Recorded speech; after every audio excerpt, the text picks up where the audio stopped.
And hello, everybody. Welcome to Sister to Sister. It's Trish Carr with Women's Prosperity Network.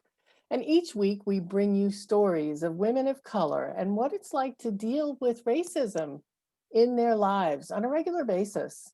So that those of us who are born white every day, those of us who don't know that this happens, can easily see what it's like to walk in someone else's shoes, and we can open our minds and, even more importantly, open our hearts to what happens for other people so that we can take action to be the change that we want to see in the world. Today, I'm really excited to have with me my guest, Munira Zahabi. And Munira is a Women's Prosperity Network member from Chicago, Illinois. Yay! Must be getting Okay. chilly there in Chicago now. Yes? Yes. Yeah, I figured, well, I'm here in South Florida, so for us, chilly as it gets into the 70s. So we're waiting for that to happen. But it's really a pleasure to have you here, Munira. Munira is of Indian ethnicity. She's a US citizen, a business owner who was born in Nairobi, Kenya, which I just learned. And she's lived in Tanzania. Um, and like I said, she's a business owner here in Chicago. She's also a follower of the Islamic religion, a Muslim, and like I said earlier, a USA citizen. Let me tell you just a little bit about her. People call her the niche navigator. I love that. You can see it on her background behind her, right? She is a 5-time author, not just a one-time. She's put it out there many, many times. She's a sought after speaker, an influencer, and an entrepreneur. And through her business, she's influenced dozens and dozens of people to navigate to their niche. That is, figure out what it is they're best, the right people they are best at serving. She firmly believes that all people have a niche, but are afraid to explore the deep, dark waters within themselves and take a voyage through the raging waters within to find it. Munira, her mission is to integrate the concept of, I love this, nicheology, businessology, and confidenceology. You can always learn more about Munira at her and her niche at her website, which is thenichenavigator.com. And she's got some free stuff on there, so you definitely want to go. So I'm so thrilled to have you here with me today because, our conversations up until this point have centered on Black women. So I was so thrilled when you said, I'd really like to be on the show and share my experience. And as soon as you said it, I was thinking to myself, it's a different experience being of Indian descent, A, and B, a Muslim in the United States. I have another friend who is of Indian descent. And recently she was sharing with me terrible stories about people calling her racist names, things I don't even want to repeat. And it shocked me because I live with my rose-colored glasses and my white skin. I grew up socialized white, but I also grew up in a very progressive area. So we were surrounded by all different colors of people, black, beige, brown, everybody from all different areas. So it really didn't land on me the same way it does for some people, racism. So that's one of the reasons actually I'm doing the show, because I know that so many people um, are not surrounded by people from other places, and I also live in South Florida now, which is a melting pot. So Munira, tell me a little bit about, first of all, how long have you been a US citizen? Since 1999, And how long have you been in the US? 30 years. 30 years. So this is home, right? This is This is, this is home. I've yeah, lived more here compared to anywhere else. anywhere else. Yeah. Yeah, that's so you are an American, you live here, yet I know you mentioned to me that you're treated differently by some people. Can you share a little bit about what it's like to be in Indian skin with an Indian accent as a resident of the United States? So it's become more apparent now with our leaders talking about it. Uh, I didn't realize it that much until he started telling everybody else to go home. And I was like, this is home. But as I sit down and think about it, we've always been looked at differently, especially me. The first time I experienced it was when I was doing my internship at a Walgreens in Bakersfield, California, where I lived for years.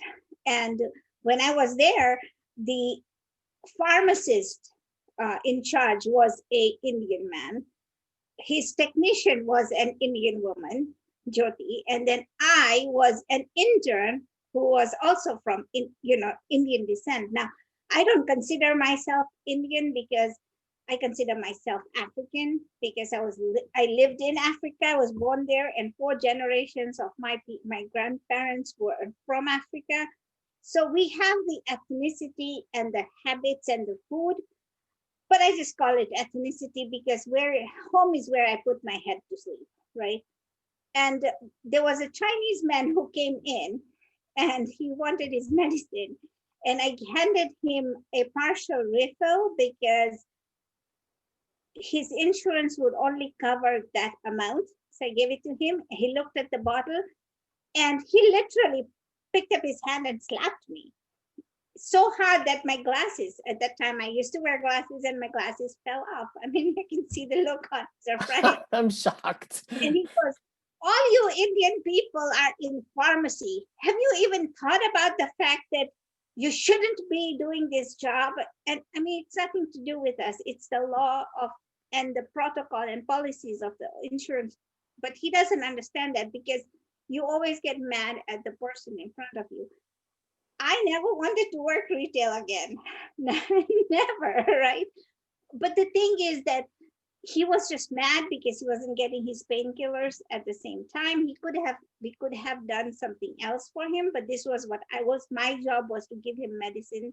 And this was my 4th day on the job. So And you were young, right? yeah, I was 30. But I all I did Well, was wait a minute. That's not young. I'm thinking you were an intern. You were like 21. And no. I started things very late. So I did everything wrong in my life, like the roundabout way, because people go to college first, then they have, then they get married.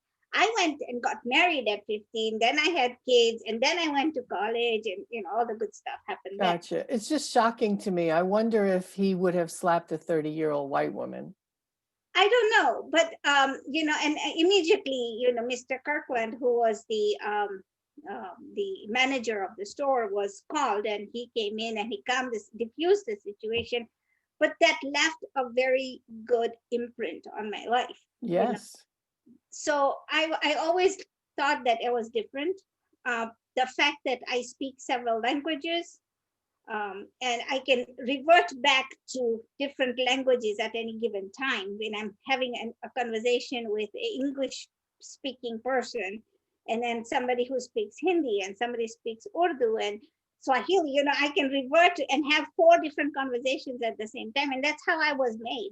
Yeah. I used to have a pharmacist in the hospital where I worked at who didn't like that. He was like, I hate you for that. And he wasn't very angry at the fact that I could switch languages. He just couldn't understand how a person could think in 4 different languages at the same time.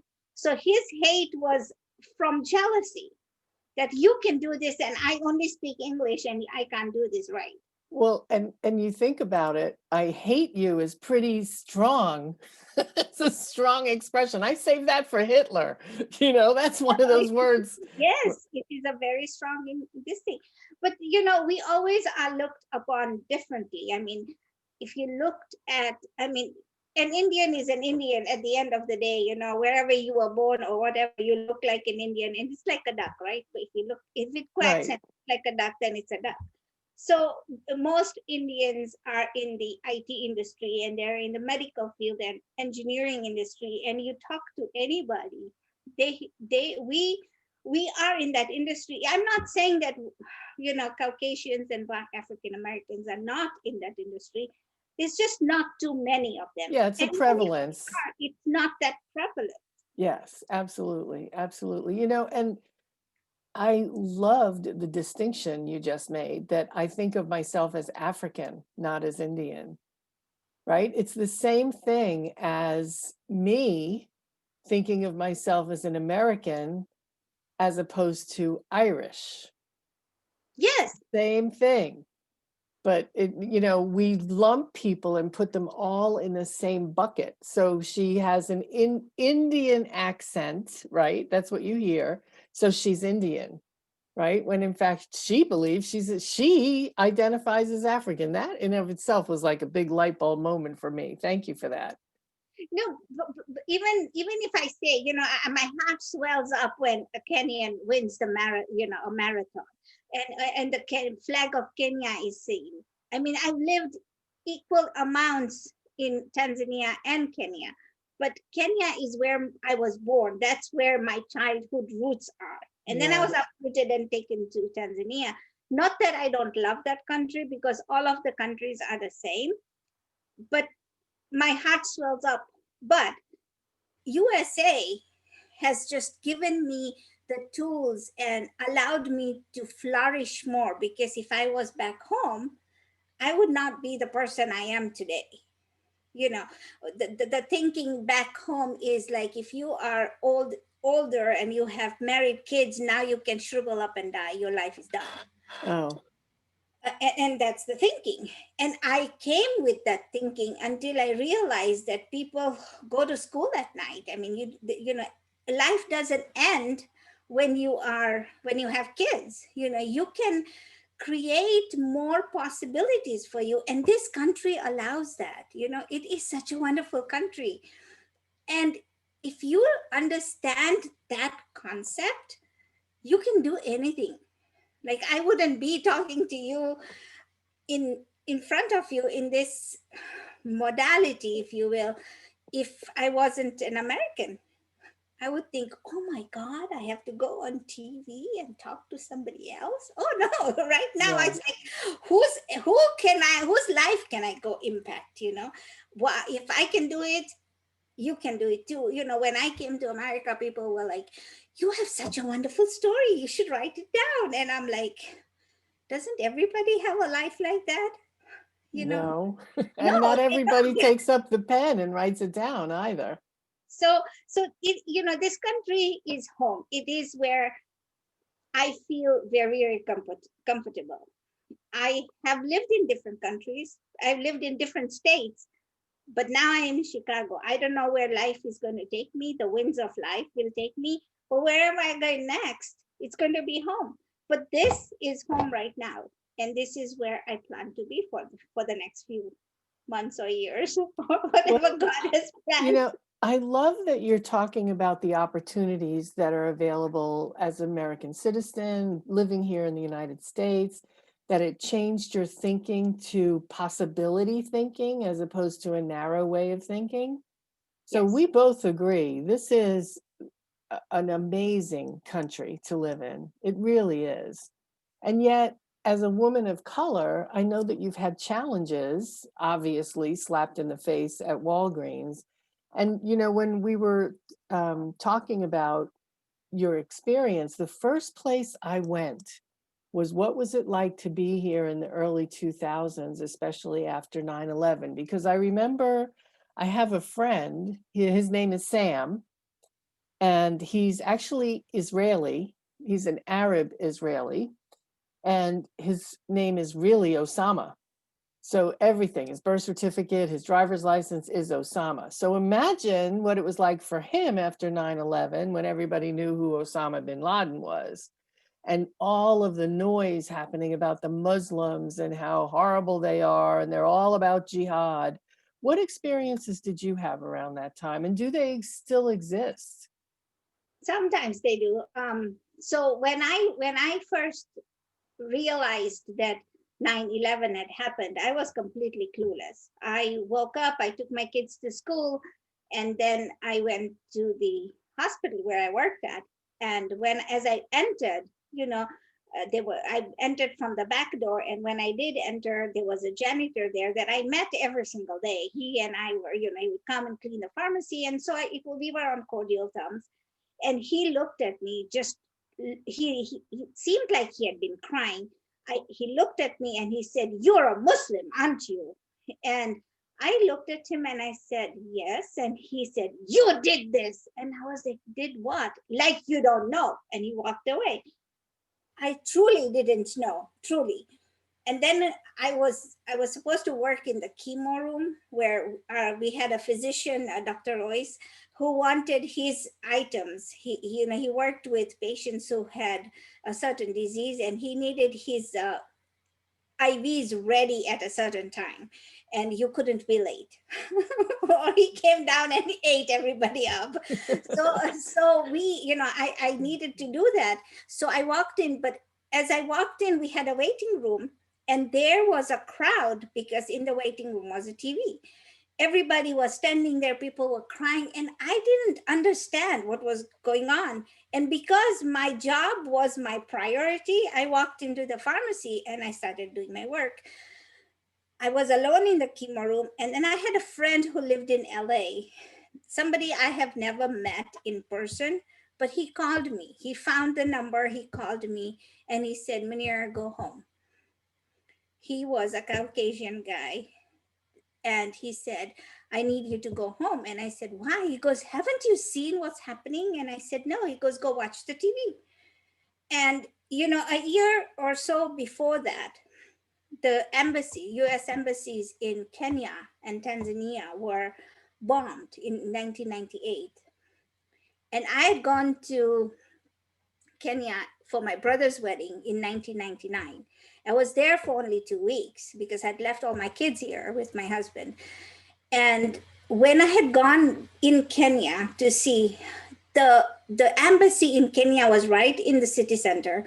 And even after a whole year, the cleanup hadn't begun. So people that were just walking across the rubble. And when that happened, one of my coworkers had commented, "Oh, good riddance," or something to that nature when the bombing happened. But it was really heavy on my heart because two of the embassies, US embassies, were bombed in two countries that I really hold really close to my heart. Yes. And Ernie called me. His name was Ernie. He called me and he said to me, he goes, "Munira, haven't you seen what's happened?" And I said, he called me to say he wasn't coming into work. And he goes, "Haven't you seen what happened?" And I said, "Ernie, I don't know what's going on." And he goes, "Oh, your people bombed us." And I said, "What do you mean, my people?" And he goes, "Your people bombed us." And then I went to the TV and I switched it on, and we had a Vietnamese pharmacist, and we had an Indian pharmacist, and we had a Polish pharmacist. Leonard was a Polish, and he was Polish to Italian, because when it came to food, he loved food, and he always said that. So we were all watching, and we were not like, we came from different ethnicities. We were four different people, and we were watching this, and they kept showing the planes going to the building. And all I could do was, "This is not Islam. This is not Islam." At that time, we had oh, this is emotional. We had a consultant from the software company working there, and he showed up and he was all pompous, and he goes, "Yeah, you Muslims, you need to get out of this country, and we need to just bomb you all over, and this is why we never leave Iraq, and we are going to kill you all." And I, I didn't realize, I didn't understand what he was talking about. So I sat down, took a few minutes, and watched TV. And the patients hadn't come in, so it was okay for me not to make the medicines.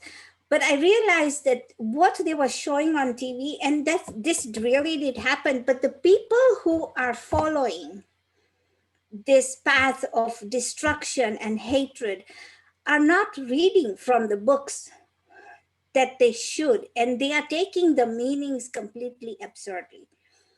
And what this man kept saying to me, he was like, he kept, bashing the prophet and this thing. To me, Islam is a religion which is a branch of religions that came from Adam. We believe in the same prophets, right? We have different names, but we believe in the same prophets. We believe in Jesus Christ. We call him Isa.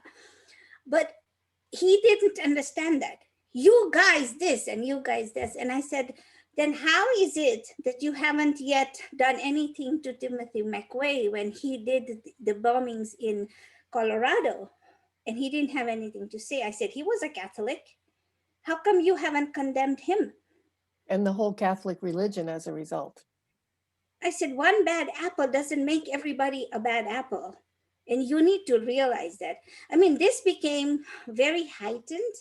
And my director of pharmacy came in, the hospital CEO came into the pharmacy. I mean, very few people in this at that time were Muslims that worked in the hospital, and they were going around to see if we were okay and if we would get protection to go home, because they didn't want us to be the wrath.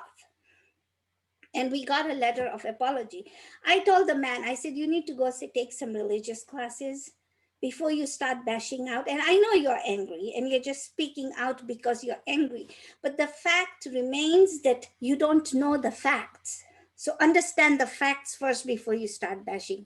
And this is why I believe that people bash other people, because they don't know the facts. If you take facts and understand them, and you understand what each person or each religion stands for, then you can't condemn the whole community or the whole collective term. There are always bad apples. It happened with Abel and Cain, right? Adam's kids. So Yeah. you know this story. It's in the Bible, it's in the Quran. So why are we then condemning it? We didn't condemn Adam. Well, and we don't condemn all Christians when a Christian group blows up a Planned Parenthood clinic. No. It's only Muslims, it's only religions that we don't understand. You know, we've seen over and over again Christians holding up their religion for the reason that they're doing violent acts, but we don't condemn the whole. However, when it was Muslims, we did. So I can't imagine what a scary experience that was for you. And it lasted a while, didn't it? It did. But the thing is, the prophet tells us that if somebody is, and Jesus Christ did the same thing. If somebody slaps you, give him the other cheek. Right. Turn the And other cheek. either give him the other cheek or just walk away. And that makes people very angry, because they don't know, they don't realize, and they expect you to Fight burn back. out, because what they are doing is they're fueling the Of flame. course. Of And if course. you blow up and if you have a knee-jerk reaction, then that becomes a problem.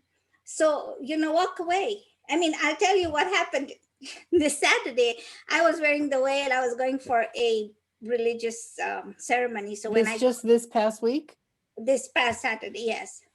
So 2 weeks ago, I was listening on NPR News that the president said Mexicans go home. This man was from Peru. He lived in South Florida. And he was saying that when the president makes it a collective term, everybody go home, it's very hard for me to differentiate to people, hey, you know what? I am not from Mexico. I'm from Peru. And so people don't want to hear that, because everybody wants it. So if our leaders are saying that, right, then everybody has now got the right to say that. So I was at Costco, I got my gas, and now I'm outside now, leaving Costco in my car to go left. There was a truck, a guy with the oil tanker. He was coming in, making a left into the lane that I was in. Now there was cars that were turning right on my side, and they just were doing whatever they were doing. And I had 3 cars behind me. I noticed that because this guy is a big tanker, he was allowing people in front of me to go. And I stood there because I didn't know what he was going to do. The minute he saw me, and he saw me in the veil, he came forward and he turned. Now, I'm not saying that he didn't follow traffic rules or anything. He did what he had to do, but he came at a speed and at the momentum where he was going to hit me. And my whole thought was, he's going to hit me, what do I do next? So the minute the car next to me moved out, I pushed my car to the right.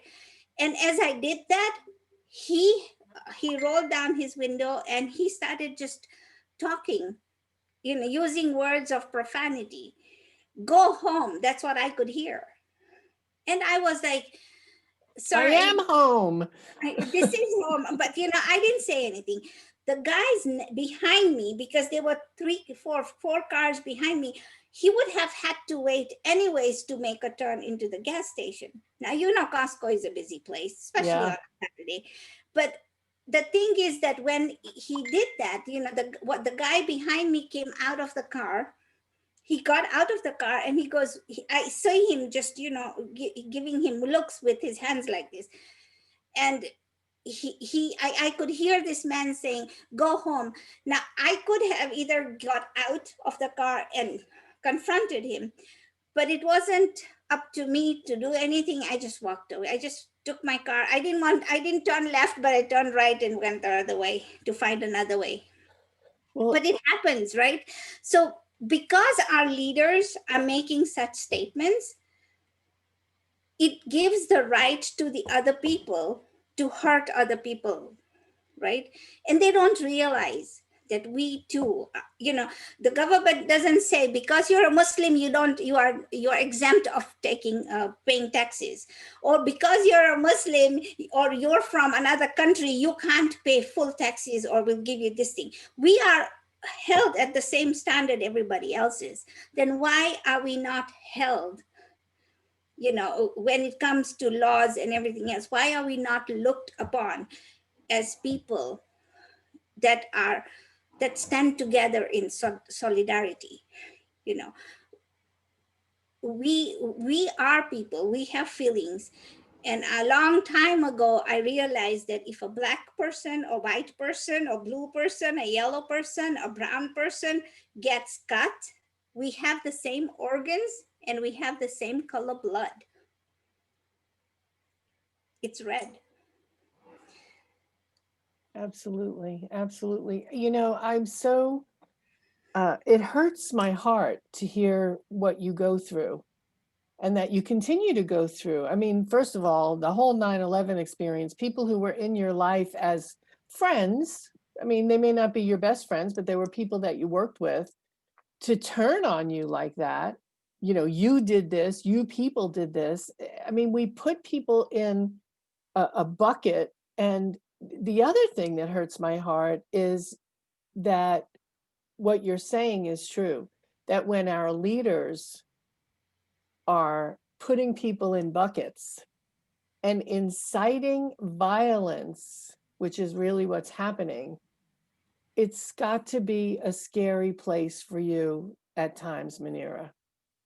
And I've experienced that, because I used to be a regional manager for a great company. It was a Fortune 17 company. And I used to go everywhere.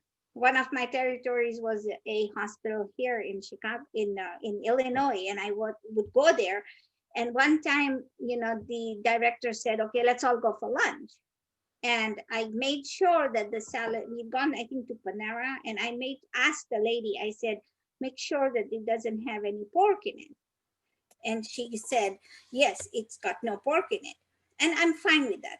So I'm having dinner, and he, all of a sudden, he asks, he goes, so why are you not eating pork? And I said, because my religion forbids it. That's all I said. And 3 days later, I was removed from the project. His contention to my boss was, she's not like us. Explain, you're a pharmacist, you are a director of pharmacy in a very prestigious hospital, how am I not like you? I have two eyes, I'm not a cyclops. But I walked away and I said, okay. I mean, I was angry, I was so angry, but I had to do a job and I did. But the thing is that you hear these things all the time. and you either ignore them or you just walk away. And even we talk of women not getting equal pay, or women being passed up for promotions. That happened to me as well. I used to have another pharmacist who I worked with very closely. He would take the work that I had done, and instead of putting his name with my name, he would take the work I did, remove my name and put his name on it. Made sure, word for word, everything that I did. And you, nobody's going to listen to you. So at one point you believe it and think, oh my God, what am I going to do? I'm just a person. But then as you grow older and you realize, this is not a good way to do things, then what I used to do, I got smarter, and anybody listening can do the same thing if it happens to you. You take a copy of your work and send it to your boss before he does it. Yeah. So say, I done this work and now I'm sending it to him. And I always copied him on that email. And I said, this is the work I've done, and here's a copy. And I would send it to my boss. I mean, I used to report to him, but I would send it to his boss and then him too. And he got to a point where he goes, I don't want you to CC the boss. And I was like, why not? You're putting your name on my stuff and I don't like it. Yeah, good for There's you. laws against plagiarism. But the thing is, I was laid off because the position was eliminated. But the bottom line is that if we don't stand up to ourselves, for ourselves, nobody else will. Yes, But ma'am. you have No to pick turning your the battle. cheek there. No turning the cheek there. Awesome. Thank you so much for being here, Manira. And let me ask you one final question. If you could suggest an action that the people who are hearing this can take, something we can do to make a change in this area, do you have any suggestions there? I think it was Jesus who said, treat people the way you want to be treated. So look in the people's hearts, not their color, and just treat people like they are people. We as people have a tendency to say, oh, if I give this person money, he's going to buy drugs. I don't care, give him the money if you want to. Don't make excuses of not to give. That thought comes to your mind, just do it. Now that person who needs the money could be white, black, pink, or purple, whatever it is. But if you see that person and you feel you should give something, give it. Don't judge a person because you don't know their story. And unless you're willing to sit down, invest time and understanding their story, then understand a person as a person, because we are an image of God, right? You all Christians say this, the Jews say it, the Muslims say it, everybody else says it too. I mean, all the religions have one teaching: love another, be cordial to each other. Those are the same teachings. If you sit down and read the Bibles, the books of God, this is what we are taught, but we forget because we always want to be superior than another. Don't be superior. If you want to help somebody, help genuinely, but treat a person like a person that you see. Thank you. Don't look at what he has or what color he is or what he's wearing. We are all people. Absolutely. Thank you. That's the best advice ever. That's something that we can all do, is look inside our own hearts. Notice when you feel elevated emotions around someone who's different. Notice it, pay attention to it, and remember that you're dealing with someone whose blood is just as red as yours. Manira, thank you so much for being with me today. I so appreciate you opening your heart and opening wounds that have happened in the past so that we can be better and learn from you. I do Thank appreciate you. Thank you so much.